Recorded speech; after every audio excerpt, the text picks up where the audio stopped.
Lederer, yeah. You know, like the tennis player Federer? Yeah. Same thing, except an L instead of an F.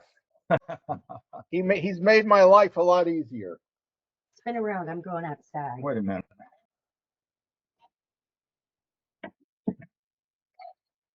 Just get your leg in there and spin. Oh, look at my hair. I know. All right. See ya. Okay, let's go.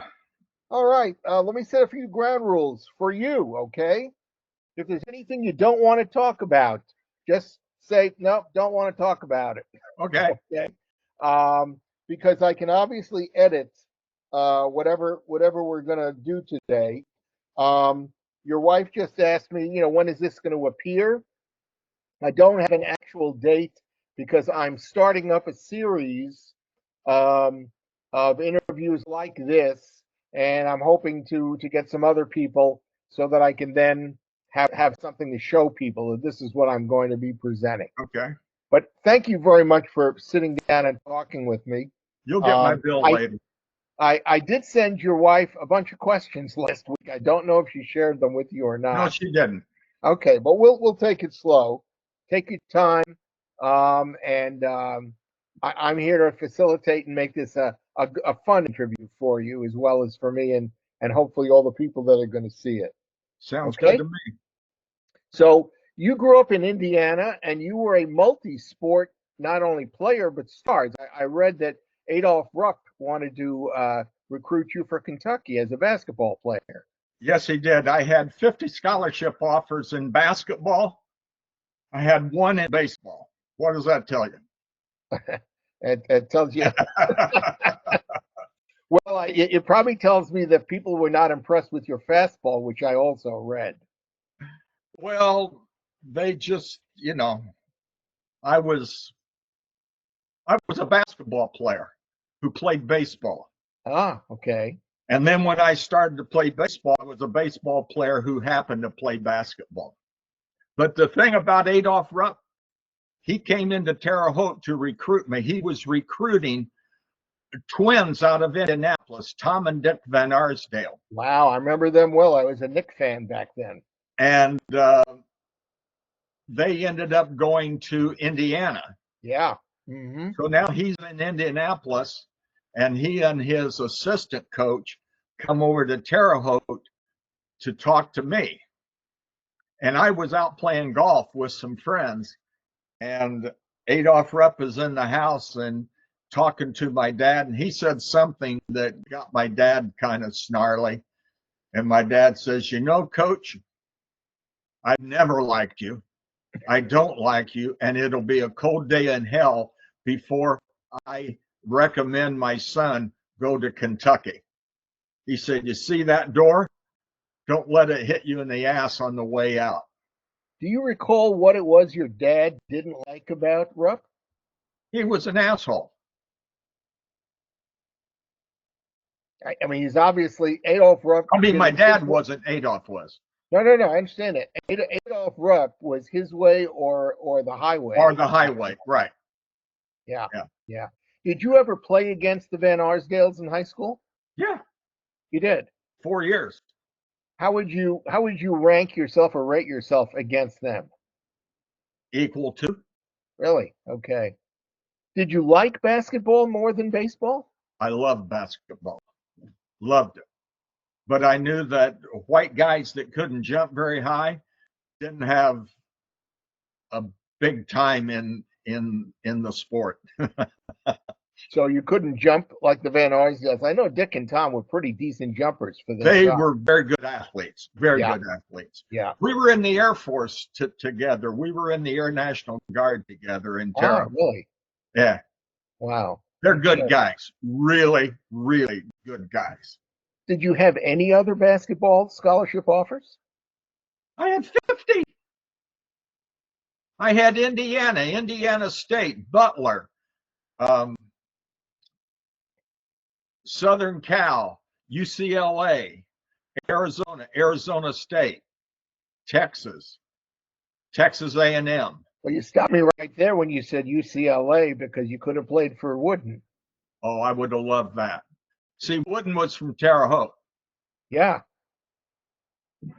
yeah, yeah. So why didn't you take up any of those? Because I wanted to play baseball. Okay. And that's because there was money there on the table for you to go play baseball? Yeah. They offered me $40,000 to sign a baseball contract. And when you're from Terre Haute, Indiana, and your dad makes $3 an hour working, 40 grand was a lot of money. 40 grand today in those dollars, is probably $250,000. Probably. Yeah. Yeah, Probably. yeah. That's really interesting. I know you were a Cub fan growing up. Sure was. And okay, so this is the early 70s. Excuse me for saying this to you, but I have to. I'm a Mets fan. It was And the so, early 60s. early 60s, okay. So that was when Banks was a superstar. In fact, he had won the MVP twice in the late Right. 50s. And Santo was coming up, and Billy Williams was coming up. Right. They were starting to round up a team. In fact, in '62, they had Ken Hubbs, who I remember, who died in that In that plane crash. Yeah. Yeah. So, what do you remember about your days as a fan back then? Well, my mom and dad were Cub fans. So when you're a small boy and you grow up and your mom and dad are listening to Cub broadcasts and cheering for the Cubs, you become a Cub fan. Was WGN televising in those days? Did you get WGN? Well, if they were televising, we couldn't get it. Because you were in Indiana. Yeah. Where in Indiana were you? Terre Haute. Okay, and for those who don't know exactly where that is, I think I drove past there when I moved to Chicago many years ago. I think it's 100 miles from Illinois, from the Illinois line or something like that. It's right on the Illinois-Indiana line. Hold on just a second.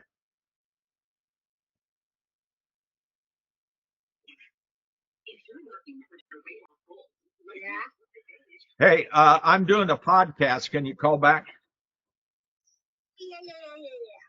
Okay. Oh, those young chicks.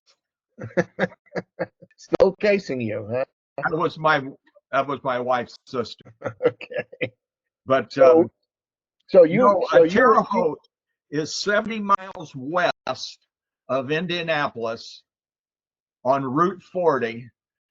Its nicknames is Crossroads of America. Route 41, which goes from Canada down to Key West, and Route 40, which goes from the East Coast all the way to the West Coast. They crossed in Terre Haute, Indiana. That's why we were called the Crossroads of America. Okay. So you signed with Cleveland, what, 63? 61. 61, I'm sorry. That's And okay. I've read some of the detail about your career. Yeah. And what I've read is they obviously wanted to transform you from your normal pitching style, and you had a great curveball from what I read. And they thought your fastball was okay, but needed improvement. Mhm. But in the minor leagues, what other kind of adjustments did they try to make? Nothing, really. Just pitch and learn. Learn what you do wrong.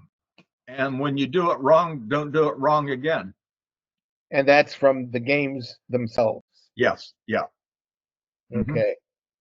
Do you recall any of the guys that you pitched against or played with those first couple of years in the minor leagues? We had a guy named Tommy Agee. Oh, wow. Okay. He signed out of Alabama about a day after I signed in Terre Haute. And Wow. we played together in the minor leagues all the way along. Yeah. Yeah. Was he a big, husky, fast guy then too? The dog that's barking, Yeah. his name's Arnold Palmer. Ah, okay. And it's not named after the drink. No, it's not. In fact, when we lived in California, we used to go into Arnold's restaurant, and he was a small. And Sam Saunders, who was Arnie's grandson, every time we'd go in, he'd pick Arnold up and carry him through and introduce him to all the people. This is Arnold Palmer. This is my grandpa. Let me get you back to AG. Yeah. I remember AG with the Mets, obviously. Oh yeah. He was a big, husky, fast guy, great center fielder, struck out a lot, but also had great power. Is that what you remember him as in the minor leagues? Yeah, he struck out, but you did that in the minor leagues because you're learning how to hit. But he could field, he could throw, he could run. Is the big transition? I'm not an athlete.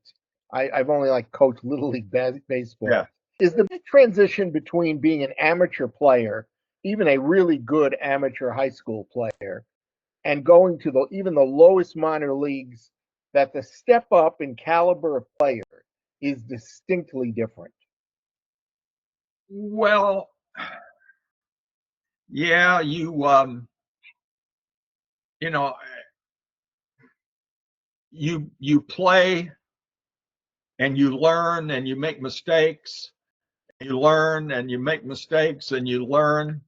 But when you get to the big leagues, you're ready to go. Let's go. Let's bring it on. Yeah. Right. The expectation is you are a professional, Right. and you're ready to do it.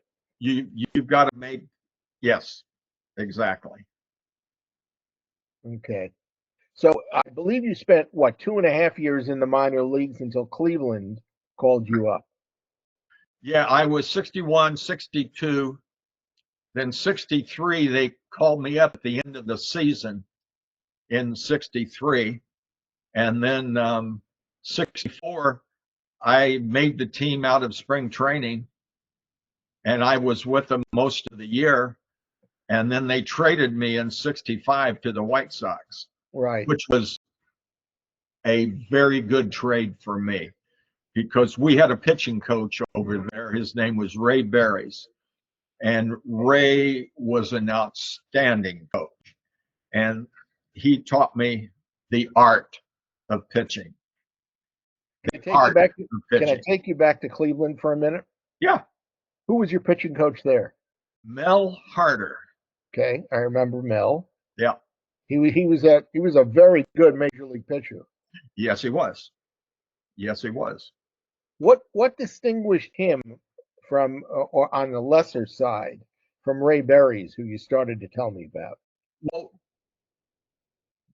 they were both good coaches, but Ray Berries was more about, he was a catcher. And he had one way for you to throw. And that's what you did. You threw that way. And you So threw that you wouldn't be tipping off your pitches?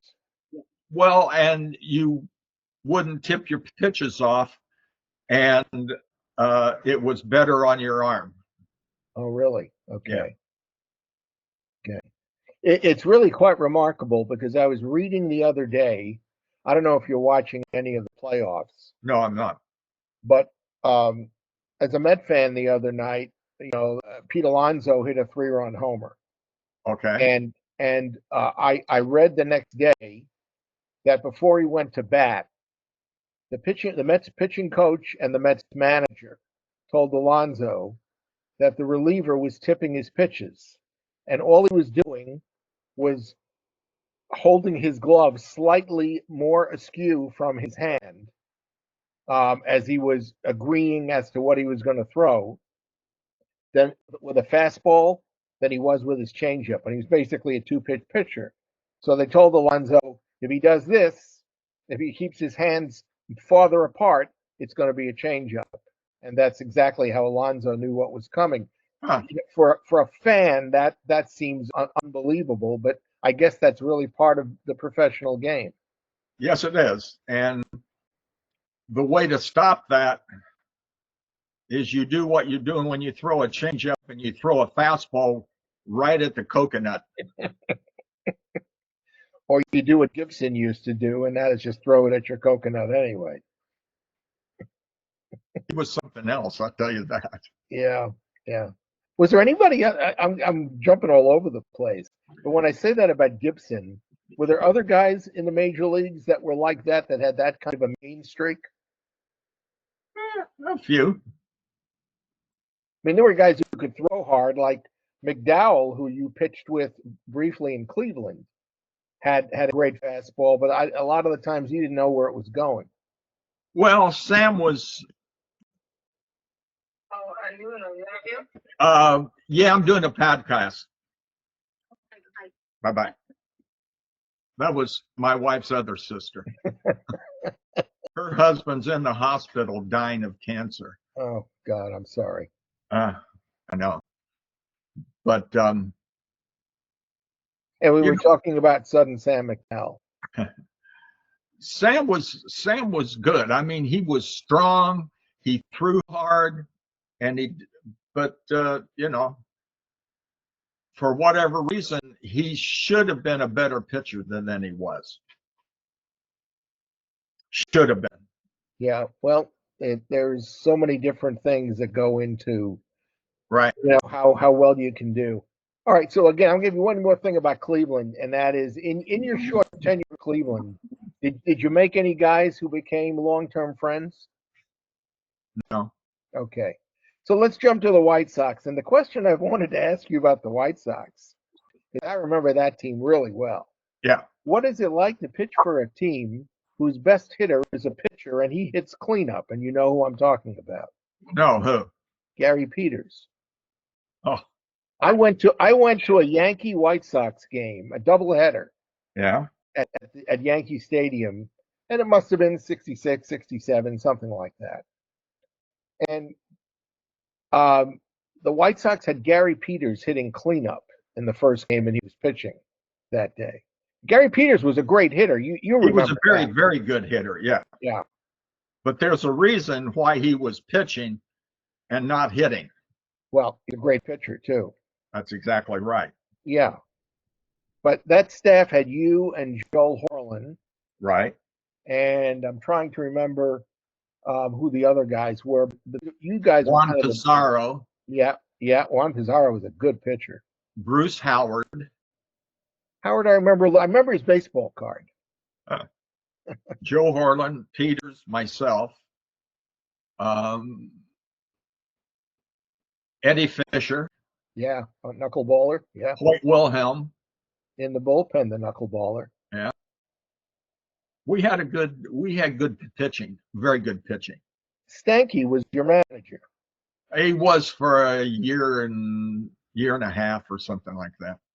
And was it Al Lopez before? Al Lopez was, yeah. And then Eddie came in and took over for him. And then they fired Eddie, and Lopez came back for a while. And then it was a rotation of, but I learned a lot of baseball from Eddie Stanky. Did you? Yeah. When I got married, I invited Eddie and his wife to our wedding. So tell me about Stanky. I know the reputation. Oh, and I've seen the World Series film where he kicks the ball out of Rizzuto's glove at second base. But tell me about Stanky. He was tough. You either did it his way or you didn't do it. You know, he was a tough nut, and I loved him. I loved him. I absolutely loved the guy. Go into that. Why? Not that I was gay. No, I know what you mean. You loved him as your manager. Yeah, yes. yeah.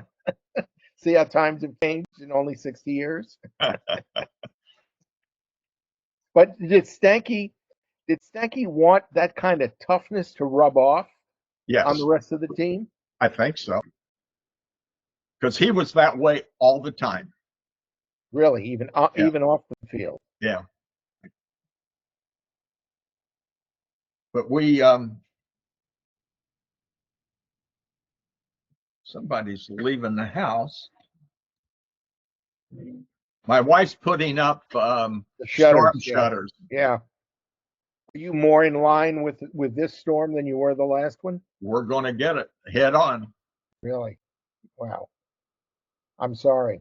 That's okay. You live in Have Florida? you gone through that kind of a direct hit before? Never.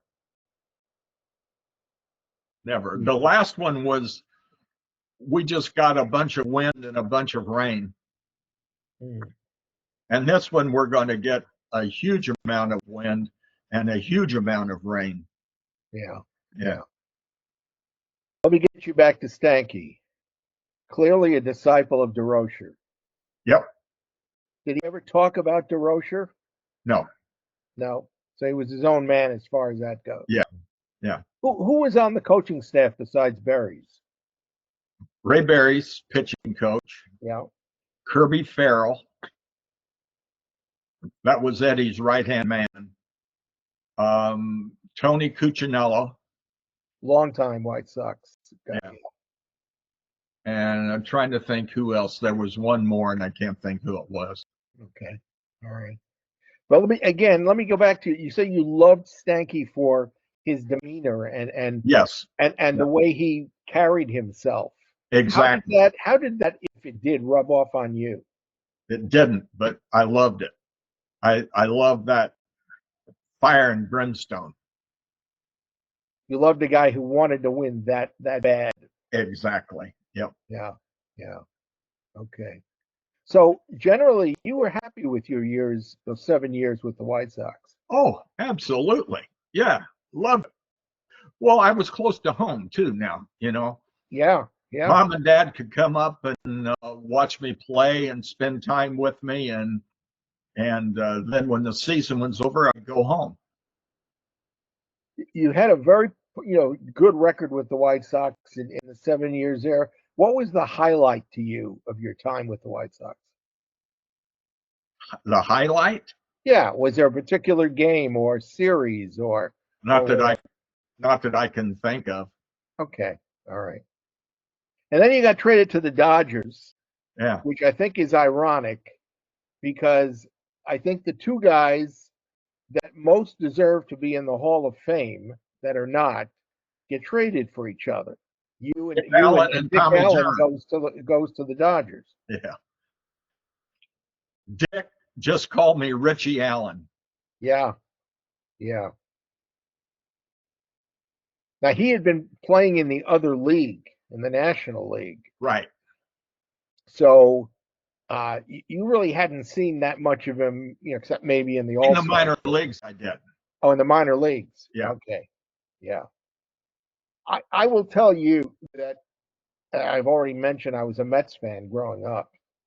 And I remember at Shea Stadium, Dick Allen hit a pitch that went over the green batting eye in dead center field at Shea Stadium. Oh, man. And typically, because I was a kid, I'd go to doubleheaders on Sunday. Yeah. And I'd stay through most of the second game. Sure. And after Dick Allen hit that ball over the screen, I said to myself, I've seen all I think I need to see today when a guy hits the ball that far. I mean, and his bat, what was really to me, from what I read, it was really similar to Babe Ruth, who carried this big piece of lumber. Heavy piece of yeah. And he swung it like a toothpick. I know it. So you still got to get it.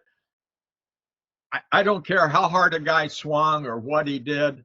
I'm going to throw him sinkers away, and he's got to go out there and get it and lift it up over the infield. If he doesn't, he's going to hit ground balls all day. Did you always consider yourself a sinker ball pitcher? Yeah. Because is that what you're? Because I didn't have a blazing fastball. Right. I mean, is that because your fastball had a natural sink to it, or did you learn? It had a natural tail sink. Yeah. Sure did. Who was when you were with Cleveland and the White Sox? Who was the toughest out for you to get in those American League days? Maybe Al Kaline. Yeah, he was a good hitter. Yeah. And if you made a mistake, he would hit it out of the ballpark on you. He was good, very good. Now I only remember Tiger Stadium for the right field upper stands that hung out over the field. Right. So was Tiger Stadium a tough place to pitch, or was it not a hitter's park? If you didn't make good pitches, it was a tough place. But if you made good pitches, you get ground balls, or at least I did. And it had a deep center field, I think. Very, very deep. Yeah, very, very, yeah, very. So when you pitch there and you pitch at Yankee Stadium, again, 463 feet, to center field with the monuments right there. If you don't have your best stuff, can you get a guy to hit the ball straight away? If you know how to pitch. If you know how to pitch, you throw him inside and then go away and then come inside, and yeah. How'd you do it against Mantle? Mickey or his wife? First time I faced Mickey, first time, I throw him a sinker away and he goes, home run. That was the only home run he hit off of me. Yeah. Yeah. Yeah. Short porch. Hit it to right field at Yankee Stadium. Yeah. Yeah. I remember Maris diving into the stands over and over. Yeah. Taking home runs away. Yeah. And the other guy that I remember really that I'm curious about is pitching against Frank Howard. What was that like? Well, if you make good pitches, you could get him out. If you didn't make good pitches, he's going to kill the ball. Simple as that. Have you seen much of Aaron Judge? No. Okay. I don't watch baseball. Okay, because Aaron Judge is 6'9", and you read about his home run exploits. And Howard was like 6'7", 6'8", so I think they're comparable size. And what I read the other day about Judge is that his strike zone is so different from anybody else's that when he comes up, it's hard to mentally make the adjustment about where you want the ball to go, because the strike zone is like up here, and for everybody else, it's like this. Well, if you can pitch, it's not. That's called the art of pitching. Yeah, but you got to really have tremendous command to put the ball where you want it to go. Oh, wait a minute. This is the major leagues. Yeah. Oh. Yeah. Wow. Yeah. How about that?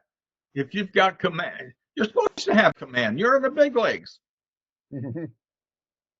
But you don't have it every fourth day when you're on the mound. Sometimes not. If you don't have it, then you pitch to get around it. Okay. So let's go to Dodger days. Yeah. And from what I've read, you really, really liked Red Adams as a pitching coach. Yes, he was good. He was a lot like Ray Barry's, only a little more modern, but Red was good in that he kept you loose and he told stories and but he was a good pitching coach, one of the best I ever had. It would seem to me a lot of being a really good pitching coach is psychology. Exactly. If I was going to be a pitching coach in the big leagues, I would take psychology courses during the off season. But you got to treat each guy differently because no two guys are alike. Exactly. Very good. You're very astute. Thank you. I've been watching the game for almost 60 years, but And as a fan, I think I know what's going on. I have no idea about Yeah. how good. I mean, I know how good you guys are. I distinctly remember I went to a Mets Cub game at Wrigley, and I saw Sandberg get around a good and fastball that was across his shoulder Uh-huh. and whack it out. And I mean, 90, 95 miles an hour, and he got the bat around that quick and hit the ball that hard and hit it way out of Wrigley. Yeah. And that made a bigger impression on me as a fan than I think anything I've ever seen on a major league field up close, Yeah. because I was like Yeah. in the third row. Yeah. Yeah. But psychology has got to be. So what was the psychology that Adams used on you? Told funny stories, and you know, there was a time when I pitched and it would be a funny story, but you got something out of it because he was telling you this is what you should be doing. And but Red was good, the Red Dog. Is there anything to the idea of your placement in a rotation, let's say between two really hard throwers, and you as the less speedy sinker ball pitcher Yep. that throws off the competition deliberately? In other words, giving them a completely different look from what they saw the day before or what they're going to see the day after? Yeah, but you still have to make good pitches. The pitchers that pitch the day before and the day after are not you. You're in the middle. You still have to make good pitches. And if you don't, you're not going to be out there long. Right. So let me paraphrase the question. If and this didn't happen with you because Koufax was long gone, but It wasn't.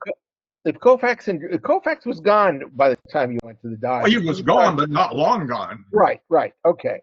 But if Koufax and Drysdale, two really hard throwers, Yeah. in fact, I'll make this comparison. I saw a lot of you and Claude Osteen being Yeah. the same type We of were a pitcher. lot alike. Yes. Yeah. We were. Very good. Very astute. Yeah. I immediately, as I was putting my questions together, and I looked at the roster of the Dodgers, and I remembered Osteen had been traded there, and I Yeah. said, same kind of guy, sinker baller, changing speeds, command, that sort of thing. So let me change the question. If two hard throwers like Koufax and Drysdale went 2 days in a row, and you went the next day, can an argument be made about the timing of the hitters being more difficult to adjust to what you're giving them to hit? Yeah, but you still have to make good pitches. Okay. It's not like, oh, okay, I'll just do this and I'll do that. You'll do this, but you got to make a good pitch with I'll do this. I'll do that. You got to make a good pitch. If you don't, you're toast. Right. So let's get up to obviously the injury. Was there anything at all that, in retrospect, that you sensed about your arm breaking down before it actually happened? No, it just happened. And I read about not only excruciating situation, that if I read it wasn't painful, except when Dr. Job would manipulate your arm to try to figure out exactly what was wrong. But throwing itself wasn't painful. You just couldn't get anything behind the ball. This is after the injury. I couldn't throw because it hurt. Oh, because it hurt. Yeah. Okay. Because I'm not going to quote what I read, but what I read was that it didn't hurt, which That's I wrong. thought was shocking. No, that's But when wrong. Dr. Joe manipulated your elbow and your arm, that's wrong. Yeah. That's wrong. It was quite some time until you actually had the surgery. What do you mean? From the time of the injury, I think it was on May 4th. No, Okay. July, It was July July. 17th. Okay, I'm sure you remember that. And do you Yeah, remember because we when? just had the 50th anniversary of Tommy John surgery. Right, that's why you were on some of the videos that I saw the Yeah. last couple of weeks. Let's see. Okay, this was in 1974. Um, and okay, and the surgery was September 25th. Yeah. So it was July. It was 2 months Yeah. until you actually had the surgery. Right. And from what I've been told and what I've read, Dr. Job told you it's 100-to-1 odds. Do he basically give you the option, or say let's do it? I didn't have to have the surgery, but he told me what he was going to do and what it was, and it would be about 100-to-1 that you'll ever pitch again. I wanted to pitch, so my words to him was, "Let's do it. Let's get her done."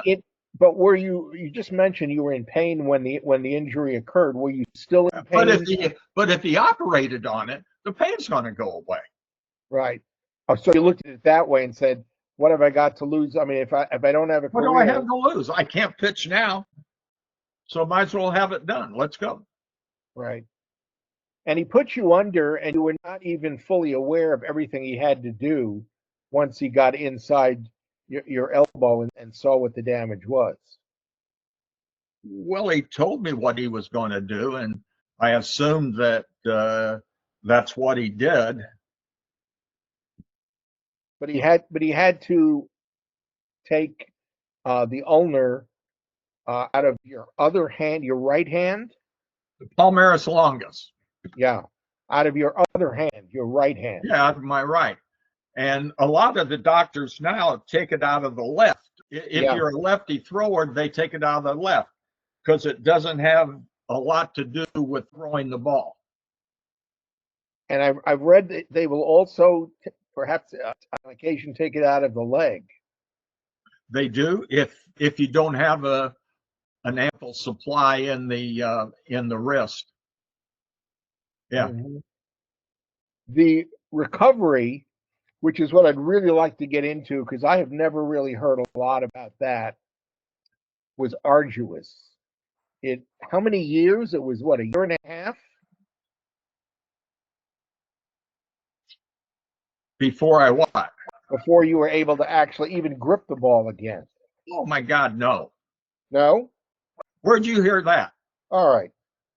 You attended spring training in 1975. Right. By which point you'd recovered the full range of motion of your arm. Right. So this is 4 months, 5 months later. Right. But you still lacked feeling in some of your fingers. Some. Some, okay. It says for 6 weeks you taped the fingers that lacked feelings to the ones that had it. My wife is a hand therapist, so I've seen her duct tape fingers together. Yeah, duct tape them like that, and then I'd throw a baseball. Right. But you would then feebly threw balls against the wall for a while. Right. You worked with pitcher Mike Marshall. No, I did not. No. Wow. Okay.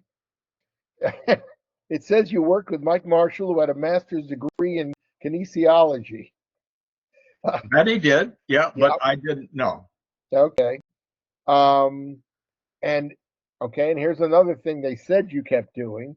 You kept repeating Luke 137 to yourself, for with God nothing shall be impossible. That's exactly right. So a strong belief in God is also driving you. Yeah.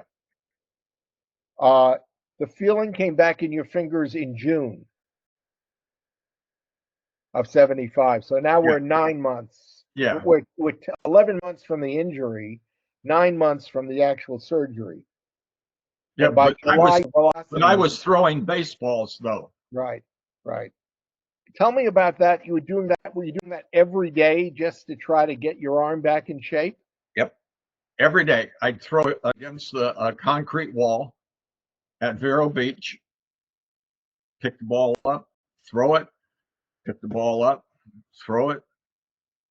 And then I started throwing off the mound when we went back to LA during the season. Then I went down to the bullpen every day and I threw to our bullpen catcher, Mark Cressy, and I threw to him and, you know, just threw. And during your recuperation, and I'm asking you a lot of minutia, do you recall any other pitchers who had suffered an injury who came to you in that 1 year span and say, "Hey, how's it going? I think I have the same injury." No, Nobody. Okay. no, All right. Are you a proponent, or were you a proponent of throwing every day? I I am. noticed you were. Yeah. Because I noticed very strongly, again, being a Met fan, watching what Atlanta did all those years with Glavin, Maddox, and et al. And their pitching coach believed in throwing every day. And I'm not sure we're talking about throwing hard, but throwing every day and keeping Right. your arm limber. Exactly. Were Yep. you alone in that kind of a philosophy, or was that kind of the standard in those days? It was me. I think a lot of the guys on the team thought I was nuts, Hmm. and it probably was. And you were doing this before your injury. Yeah. Hmm. So it became pretty easy for you to kind of continue to follow through with Right. that, even though you were building up your arm strength. Exactly. Okay, so let me take you to your first return to the major league mound, after you recovered from the injury. What is that like for you? Do you recall?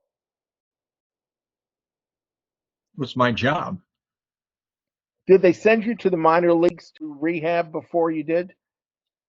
They sent me to the Arizona Fall League, and I pitched 7 starts there And that's postseason in in '75, '75. And right? then Al Campana said, "Tommy, I've got a spot for you in Venezuela.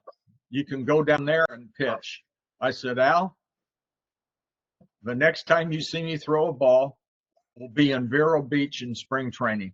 Goodbye." And I drove home with my wife. Did you throw during the off season at Not home? no, I took time off Okay. until the first of the year.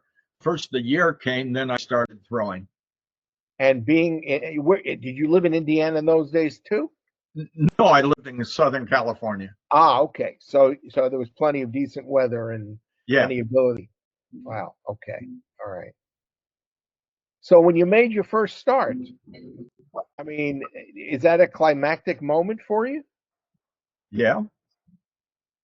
Yeah. It was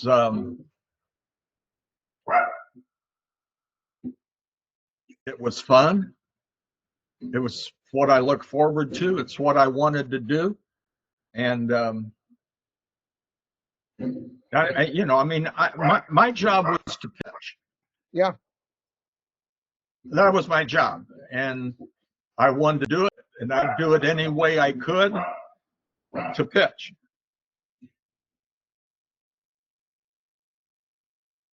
Those Uh, ladies are out there trying to put those shutters up. Yeah. Yeah. How how did you feel your stuff was at this point as compared to what it was pre-injury? Same. Same thing. Yeah. Sinker, curveball. Hmm. Okay. I just looked here and it said that your first start came against the Braves in Atlanta. And then you pitched against Houston. Doesn't say home or away, but okay, let's forget about that. You won Houston was away. was away in the Down in Astrodome. Houston. Yeah. Yeah.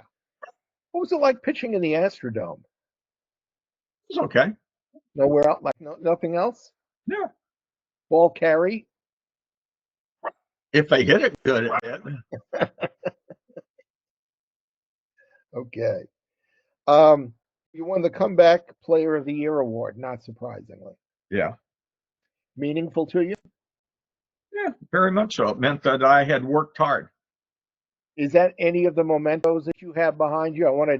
I had mentioned to Cheryl that if there was anything in particular that you wanted to show us as a memento from your career, that, I'd love you to show it to us. Uh, You got a lot of balls and gloves yeah, that's in back of me here. And yeah, I don't know what those are back there, but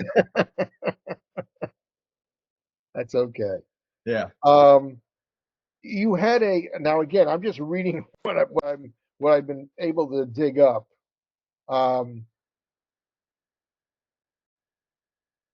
You actually came back really strong. Well, I was 10-10 on my comeback year. Right. And then you had a chance, really, it was the first time you had a chance to become a free agent. You went to the Yankees. Yeah, 1979. 1979. I mean, we're taking a big jump. Yeah. Is there anything about your Dodger days post surgery that really stands out or that you want to talk about? Not that I can think of. Okay. I'm assuming the Yankees offered the most money. Well, I was a free agent, and they were the only team that wanted me. Really? Yeah. The only team that wanted you, huh? Yeah. Wow. 3-year, $1.4 million contract with the Yankees. Is that fairly accurate? That sounds right. Sounds right. You weren't dealing with Steinbrenner. You were dealing with their general management. Yeah, a guy named Steinbrenner. You dealt with Steinbrenner. And what was that like? George, you think George is going to have a contract like that and let some cheesehead mess with it? When it comes down to money, and one of the first guys I met as a Yankee, as a player, was a guy named Donald Trump. Really? Okay. Well, he and why did you meet? Why did you meet Steinbrenner? Were like that. He and Steinbrenner were buddies. Huh. So you met him in the course of negotiating with the Yankees with Steinbrenner. Yeah, at dinners and stuff like that. Yeah. Okay. All right. So from a negotiating, I mean, you were not negotiating your own contract. You had an agent. No, I had an agent. Yeah. Right. And what, he would bring you in at the end, or bring you in because George wanted to meet you? Well, I met George, and then they negotiated the contract, and George was tough. George was tough, but he was a good guy, though. Good guy. When you say he was tough, amplify a little bit for me. You did it his way, or you didn't do it. But in negotiating with him, would he challenge you as to how good you were, or what you could do for his team, or I mean, what kind of a guy was he in that regard? Because I would think that's. I mean, George had an ego, obviously, but he also had an enormous pride, in the franchise. Exactly. Yeah. And he wanted you to pitch and be successful, and and you just kept your mouth shut and say, "Yes, Mr. Steinbrenner."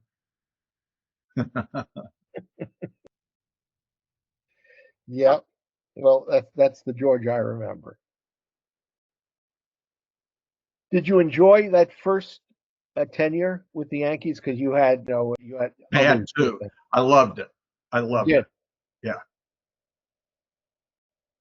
Can you compare for me pitching in New York with pitching in LA and pitching in Chicago? I mean, the three biggest cities in the country. Chicago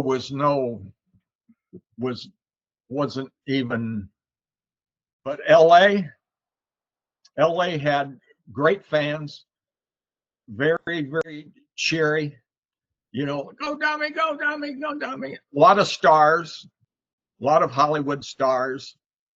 And Yankees had fans. If you didn't pitch good, you suck, John. You know, but I loved it. I because if you pitch good, you shut them up. When you were with the Dodgers, and this is just a shot in the dark, did you have much of any interaction with Vin Scully Yeah, every day. every day? Yeah. Why wouldn't you? Well, I don't know that each one of these guys actually goes around on the field every day to find out what's going on, especially because, and I guess this is quite normal. When you listen to a Dodger broadcast, a Met broadcast, a Yankee broadcast, you don't hear a lot being talked about the guys on the other team. Um, today we have all the stats that make it even very obvious who's hot and who's not.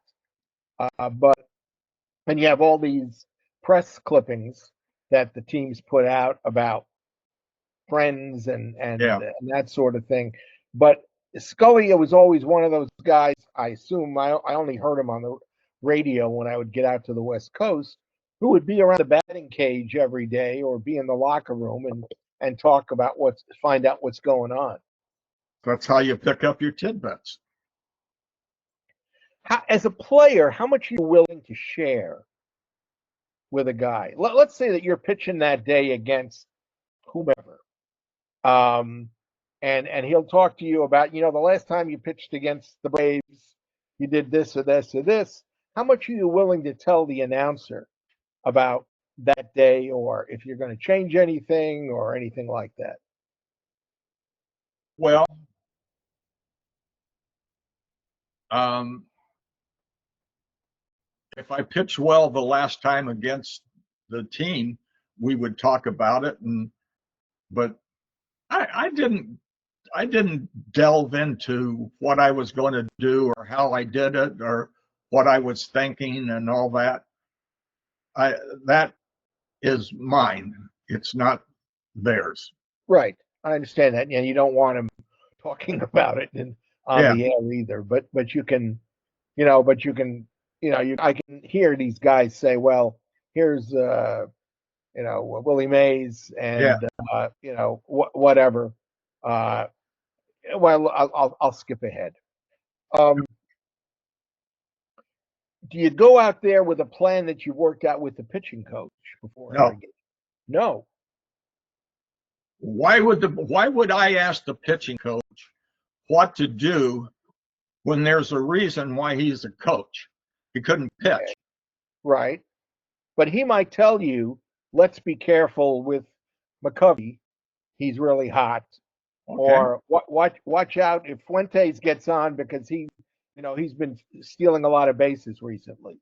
That's why they make newspapers, because I read the newspapers and see who's hot, who's not, who's stealing bases. And Wow. I don't need some coach to tell me.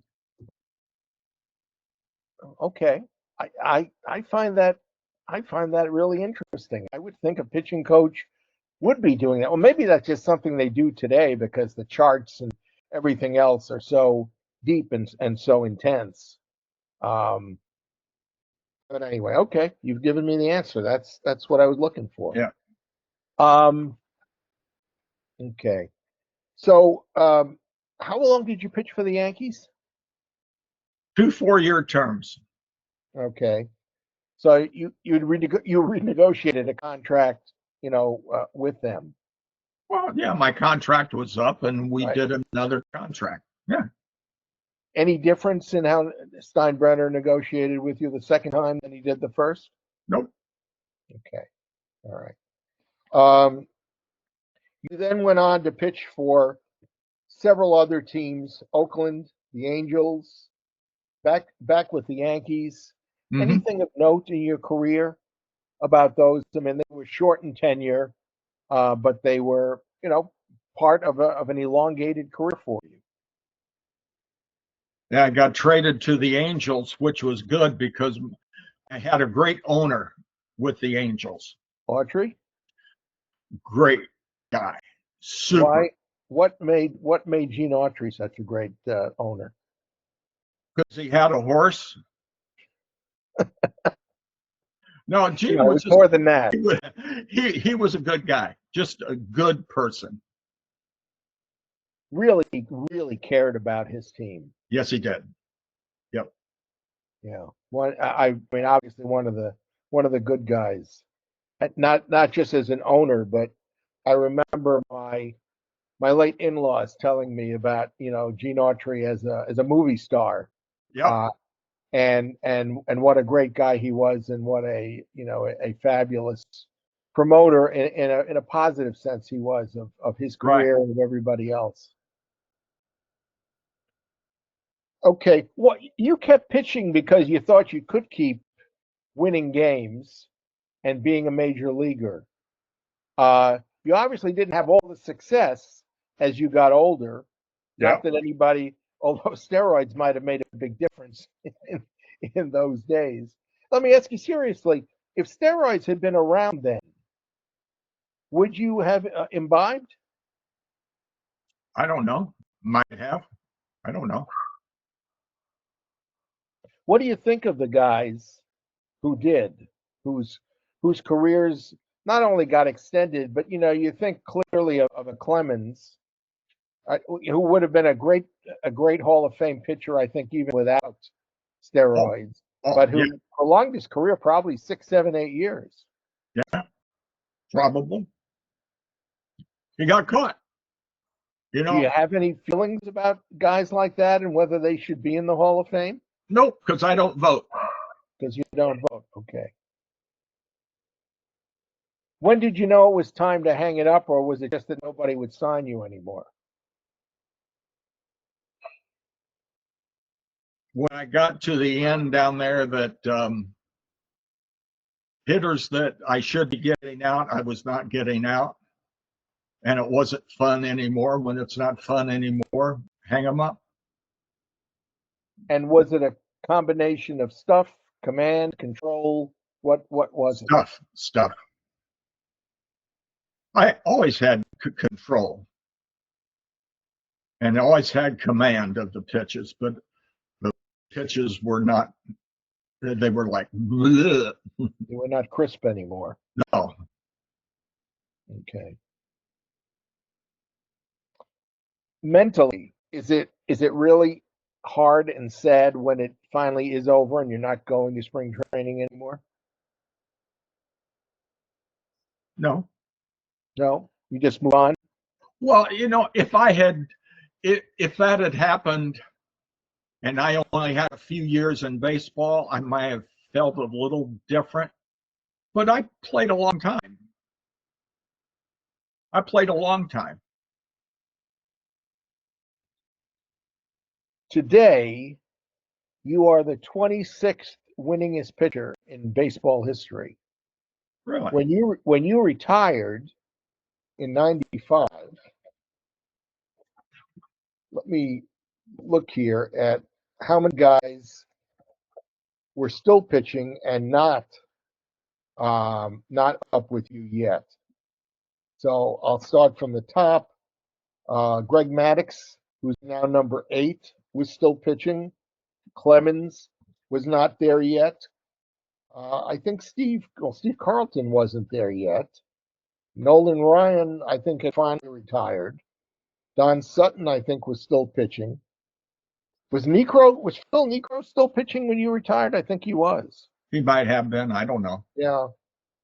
Um, Gaylord Perry, Tom Seaver, Tom Glavine certainly wasn't there. Randy Johnson wasn't there. So at that point, you might have been like, instead of the 26th winningest pitcher, you might have been something like the 18th or 19th winningest pitcher in baseball history. Yep. And what? 200. What's your? Well, my premise is, and I didn't need the videos I saw of you a couple of weeks ago and the write-ups about 288 wins and 118 games where you had a no decision. 188. Okay. Is that an unusual number? I couldn't The place most that. in baseball. The most in baseball. Yeah. 188 no decisions. Yep. Well, then it really does become something, because when I remember, again, as a kid, I remember Early Wynn, who was like 45 years old, desperately trying to get his 300th win. And finally he got one. He pitched 5 innings. I think it was against Kansas City, and got his 300th win. Taking nothing away from him, because winning 300 games is unbelievable. You better But believe it. you were only 12 away. You still are only 12 away. And so high in the rankings that I know how hard it is to get into the Major League Hall of Fame. But I and even though you pitched probably longer, except in the major league, except one guy, and I know that it has to be a point of contention that you're not in Cooperstown. Nope. No, I have really? nothing to do with it. Because you don't have any say in it. That's right. Do you know any of the writers? Nope. If you did, would you say, "Hey, No. no"? Why? It's not my job. Well, it's not your job, but you have an ego like any other super successful professional athlete. So what? What are you trying to say? I would think that you would have a real desire. Then you're thinking wrong. Okay. That's Wow. why you never made it in baseball. Well, that and no fastball, no curve, There you are. That's the other thing. and nothing else. But Okay. anyhow, I've got to get going. All right. Can we get 5 more minutes to talk about Tommy John surgery and why you are kind of upset at so many that are misusing it? Upset? From what I understand, and I think with good reason, it's particularly perturbing to you that high school kids, some who don't even have an arm injury, are having it done in the mistaken belief that it's going to strengthen their arm. That's because they've got parents that think that, and the parents do it. You know. But the doctors are doing it, and they've got to know what the medical history shows, Yeah. that it doesn't. Kind of tells you the quality of the doctor, doesn't it? Yeah. It shows you that money talks. Money talks and bullshit walks. Tommy, you spent a wonderful hour and a little bit more than that with me, and I really appreciate it. Is there anything we haven't talked about that really is important to you? No. No? Okay. All right. I thank you. I'm going to send an email to Cheryl with another question or two, basically about. Do you stay in touch with anybody from your playing career? No. No. Okay. Tommy, I wish you the best of luck with the storm. Thank you. And I hope everything is okay, and I hope that you're okay. And your wife did share with me you're going to be undergoing surgery, and I pray for your swift Thank recovery. you very much. I just hope the surgeon is sober. Well, there's a way to check that out. You got it. Give them the same tests that the police use when they stop somebody on the road. Okay. Tommy, you have helped me enormously, and I thank you very much. Okay. You'll get my bill. And yes, and thank you for your kind remarks about the little I know about baseball. I appreciate that. You're welcome. Bye. Take care of yourself.